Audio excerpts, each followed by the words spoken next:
my first question for you, Krista, is how did you get started writing? I have been writing since I was young, very young. I have like childhood memories of me like 7 or 8 years old, like with, you know, a notepad and a sketchbook. Notepad, sketchbook, and I would just be back and forth, you know what I mean? So, I mean, I've been writing since I was a kid, but I took it seriously when I went to college. My first year in college and my undergrad at Kent State University, I became acquainted with a lot of other writers, you know, both, you know, published writers as well as people who are writing, you know, in my community. And it just kind of spiraled from there. You know, like, that's something that I really feel is missing sometimes, you know, with writers. You know, it always astounds me when people are like, you know, they get up on the microphone and they expect people to have their undivided attention, but then they won't read somebody else's work or listen to somebody else's work. You know what I'm saying? That's a problem. You know, you can't work in a vacuum. You know what I'm saying? You have to have exposure to other voices. And particularly for me, voices that came before me. You know what I'm saying? Like, I need to be well aware of that. So for me, writing and reading is tantamount. You know what I'm saying? It goes hand in hand. But then also, like, as far as roadblocks, you know, sometimes life can be a roadblock.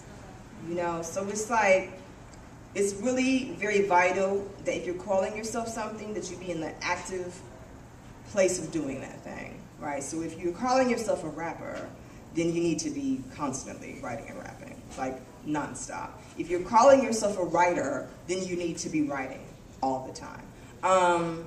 Never let anything get in the way of that. You know what I mean? Because life can, you know, life just has a natural way of getting in the way.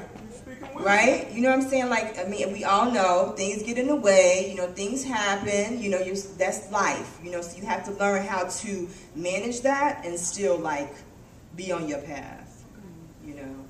So, to piggyback on that question, can you tell us a couple of artists who influenced your work? Yeah. You know, as Mike kind of expressed, you know, and as you all know too, you know, I'm visual as well as written. So, you know, I mean, they all blur together for me. So, you know, Frida Kahlo is one of the most magnificent, amazing individual painters that I've ever seen work in my life. I'm just like, wow, for real, that's what you did, that's how you was living, and you was in pain the whole time? Jesus, you know? So it's her. As far as writers, I would say my early influences were Sonia Sanchez, Nikki Giovanni, Amiri Baraka. A lot of the writers from the beat poets in the Black arts movement, you know, were heavy influences on me in my early days. And also Chuck D and Public Enemy. You know, Chuck D for me was deep because he was writing these rhymes, right, that were profound and political, and then they also would not be rhyming.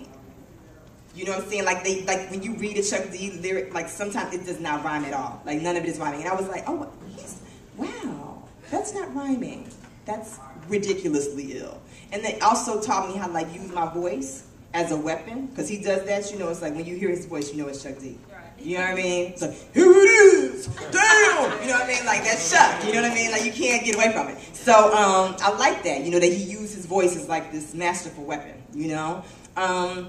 You know, Jean-Michel Basquiat is a big influence of mine. You know, I mean, there's so many painters and artists and writers that I could name right now. Toy Derricott is a big influence of mine. And I'm constantly finding new people every day that are influences. You know, I mean, even some of my students are influences of mine. You know, it's like, oh wow, you wrote that? All right.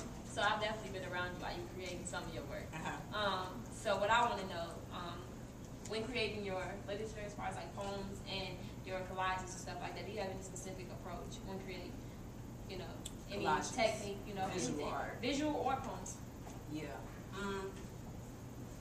I don't know about that. I mean, with collages, you know, it's just a matter of you finding the right resources. You know what I'm saying? Like I always say that it's like the more interesting resources you have, the better off you are. You know, I mean, one of the things I adore about YOUmedia is that it's in the library. Like I cannot keep my eyes off these books. You know what I'm saying? Like seriously, like it's such a part of who I am. Like to just be a worshiper of books and to be a worshiper of magazines. And I was one of the first of the MTV generations when they were still playing videos. And so you know what I'm saying? So it's like I grew up, like I remember MTV coming on. You know what I'm saying? Like, I remember that. I remember, like, Video Killed the Radio Star dropping. You know what I'm saying? And being in front of the television, like, what is going on in my universe right now? I'm in heaven. And so all of that kind of, you know, filtered into my subconscious. So the books, the magazines have all of that, you know what I'm saying, there. And then just kind of work, play.